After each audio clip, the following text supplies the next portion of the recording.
రాంప్రసాద్ గారు, thank you so much అండి. నమస్కారం. నమస్కారం మేడం. బేసికలీ డబ్బుల్ని హ్యాండిల్ చేయడం ఒక ఆర్ట్, నిజమేనా అది? Yes ma'am. అందరికీ వచ్చే క్వశ్చన్, చిన్నప్పుడు అయితే మా తాతగారి టైంలో అయితే పొదుపు చేయి దాచుకో ఎక్కువ అని స్ట్రెస్ చేసేవారు. ఇప్పుడు it is a day of spending. So ఈ రెండింటిని అసలు ఎలా బ్యాలెన్స్ చేసుకోవాలి మనీని? మన భవిష్యత్తుని నిర్ణయించేది మనం సంపాదిస్తున్న మనీ కాదు, మనం పెడుతున్న పెట్టుబడులు.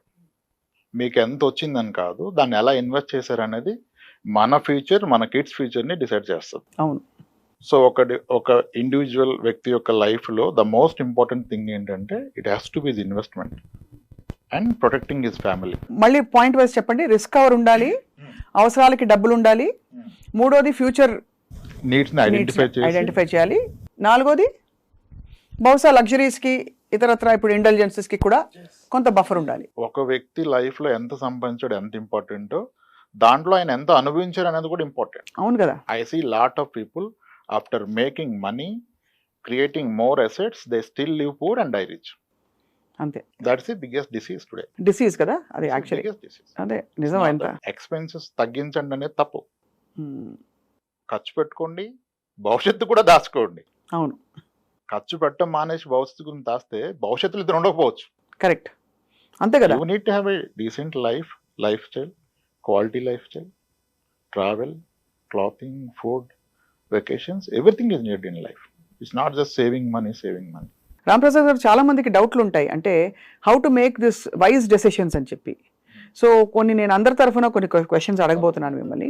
ఫస్ట్ ఆఫ్ ఆల్, ఒక వ్యక్తి, ఒక వర్కింగ్ ఎంప్లాయీ ఇంటికి వచ్చే ఇన్కమ్ని ఎలా ప్లాన్ చేసుకోవాలి? ఏ రేషియోలో సేవ్ చేయాలి? ఎంత ఖర్చు పెట్టాలి? There is a private sector employee who is making 80,000 per month. He is just 32 years, having one kid, no dependents. His parents are well off. Both are pensioners. They can't even spend their pension. They are also giving him some money. అవును. ఇంకా అతని story వేరు. If there is a person who has a dependent parents ఆరోగ్యంగా లేరు, siblings లో కూడా కొంత settle అవ్వలేదు, ఇంకా డిపెండ్ అయి ఉన్నారు, అప్పుడు ఆయన స్టోరీ వేరు. ఇంకా సేవింగ్ ఎక్కడ? ఆ 80,000 బాధ్యతలుగా సరిపో. అవును. అప్పుడు ఆయన ఫోకస్ చేస్తుంది ఇన్కమ్ పెంచుకోవటం మీద, సేవింగ్స్ మీద కాదు. మొదటి వ్యక్తి ఆయన విహారయాత్రలు కూడా ప్లాన్ చేసుకోవచ్చు. కాబట్టి పరిస్థితిని బట్టి స్టాండర్డ్ ఉండదు. నాకు ఎక్కడ నచ్చదంటే, చాలా మంది ఇప్పుడు చాలా స్టాండర్డ్ ఫార్ములా ఏంటంటే, మీ ఏజ్ ఎంత ఉంటే అంత డెట్లో పెట్టండి, 100 minus me age has to be equity. అంటే ఎక్స్ప్లెయిన్ చేయండి ఒకసారి. చాలా చూసే వాళ్ళకి డెట్ ఈక్విటీ అనే టెక్నికల్ పదాలు. రిస్క్ లేకుండా గవర్నమెంట్ బాండ్స్ కానీ, బ్యాంక్ ఫిక్స్డ్ డిపాజిట్స్ కానీ డెట్ కింద కన్సిడర్ చేస్తాము. ఈక్విటీ మార్కెట్స్లో నేనైతే మ్యూచువల్ ఫండ్స్ వరకు ఆగిపోతాను, స్టాక్స్ వరకు వెళ్ళే ధైర్యం చేయను. వాటిలో పెడితే దాన్ని ఈక్విటీ మ్యూచువల్ ఫండ్స్ అంటాం. ఇప్పుడు 30 ఏళ్ళ వయసు ఉంటే మీరు 30% మాత్రం డెట్లో పెట్టుకొని ఫిక్స్డ్ ఇన్కమ్ ప్రొడక్ట్స్లో, మిగిలిన రిస్క్ ఉన్నా సరే డబ్బులు ఎక్కువ వస్తాయనే దాంట్లో పెట్టుకోమని చెప్తారు.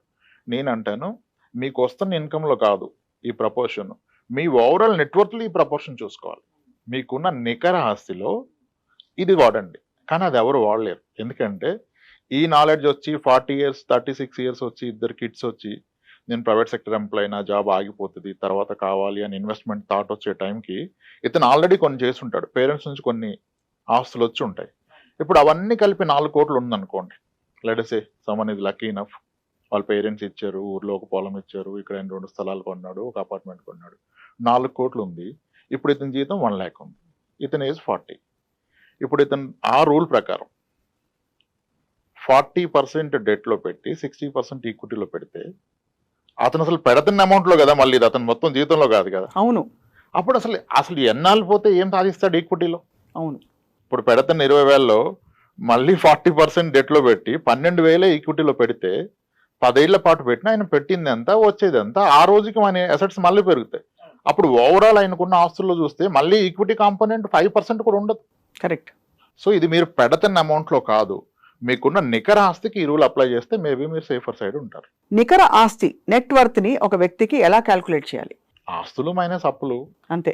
కానీ అది చూసుకొని మురిసిపోతారు. దాంట్లో లిక్విడ్ అసెట్ ఎంత చూసుకోవాలి. ఆస్తుల్లో లిక్విడ్ అసెట్ కూడా ఉంటుంది కదా. అంటే అదే ఆస్తి లిక్విడ్ అసెట్ అనుకోవడం తప్పు.